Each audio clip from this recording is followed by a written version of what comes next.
Enjoyment Unlimited. The number one hit music station. This is Carnival Radio. Midday News.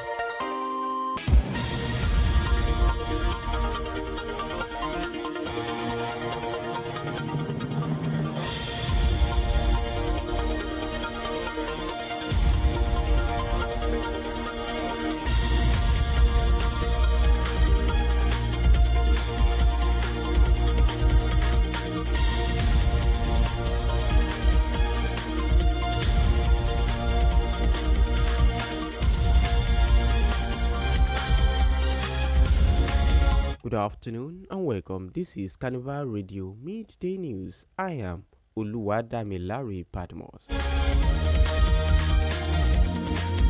To begin the news this afternoon, the management of the National Assembly has warned parliamentary workers against their planned protest and picketing of the complex as lawmakers resume plenary on Tuesday. The caution followed threats by some members of the Parliamentary Staff Association of Nigeria to embark on industrial action over alleged unresolved welfare and constitutional issues. In a circular issued on Sunday by the Secretary, Human Resources and Staff Development, Oyo State, on behalf of the Clerk of the National Assembly, Kamoru Ogunlana, the management warned that any disruption of legislative activities would attract several disciplinary measures.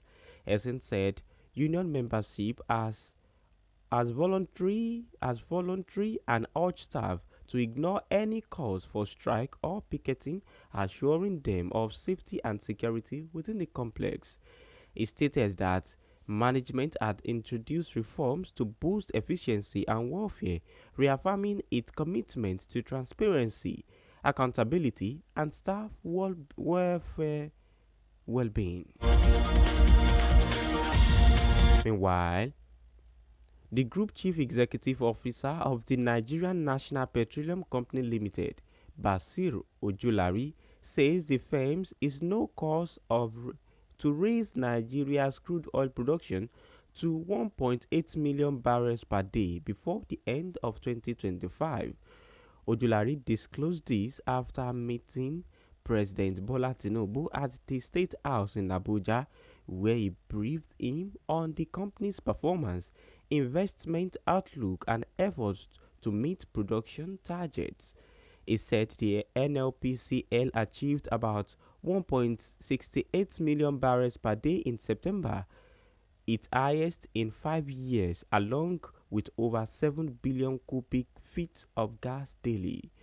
The NLPCL boss noted that ongoing maintenance completed in August and September would help push production to 1.8 million barrels by year end. Ojulari also confirmed that a recent strike by oil workers disrupted over 200,000 barrels of daily output and reduced power generation by about 1,200 megawatts.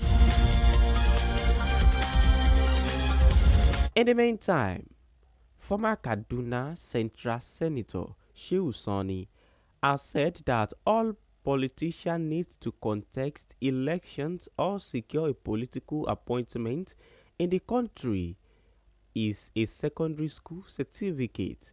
Sani made the comment on Monday following an investigative report by Premium Times which revealed that the University of Nigeria in Nsukka disowned the Bachelor of Science degree certificate in the possession of the Ministers of Science, Technology and Innovation, Uche Inaji, saying the politician did not complete his studies at the institution and was never issued a certificate. Citing court documents filed before Justice Ahua Iyilwa of the Federal High Court in Abuja, the report claimed that Inaji also admitted that UNN never issued him a degree certificate. It said the minister instituted a suit against the Minister of Education, the National University Commission (NUC), the University of Nigeria, its Vice Chancellor, Professor Simeon Otuanya, the Registrar, a former acting Vice Chancellor, Professor Oguejifo Ujam, the university's Senate. On the foreign scene, Egyptian President Abdel Fattah al-Sisi has commended U.S. President Donald Trump's proposed Gaza peace plan as efforts intensified in Egypt towards securing a ceasefire and a hostage prisoner exchange between Hamas and Israel. Speaking in Cairo on Monday during an address marking this 1973 Arab-Israel war anniversary, Sisi said Trump's initiative amid at ending 2 years of conflict and destruction in Gaza deserve praise and appreciation.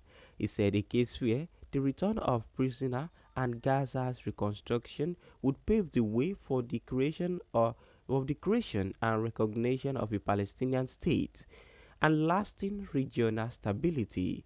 Sisi described the 1979 Camp David Accord, which followed the 1973 war, and normalized relations between Egypt and Israel as the cornerstone of peace efforts that should be strengthened. He reaffirmed Egypt's ongoing mediation role in the Gaza negotiation alongside Qatar and the United States.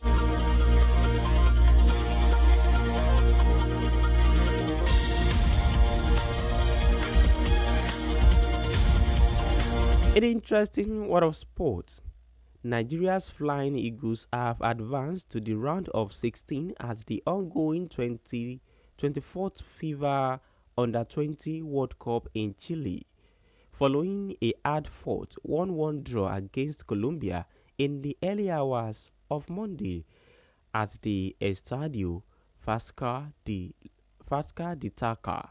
The seven-time African champions delivered a spirited performance with goalkeeper Ebenezer Accord making crucial saves in the 23rd and 26th minutes to keep the scores level during a tense opening period. Despite Colombia's early pressure, the Nigerians were the more enterprising side, with Taya Makina, Okprabo, Arihi, and Suleiman Sani constantly troubling the South American defense and striking the upright of several occasions. Nigeria's persistence paid off in the 86th minute when Captain Daniel Bameyi claimed slotted homes from the penalty spot after a Colombian defender outdid Magna's good bond effort. And with that, we've come to the end of Carnival Radio Midday News. You can check out our website at www.carnivalmedia.ng.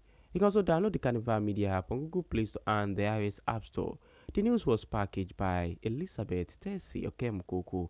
I am Oluwadami Larry Badmos. Thank you for listening. Enjoy the rest of your day. Good afternoon.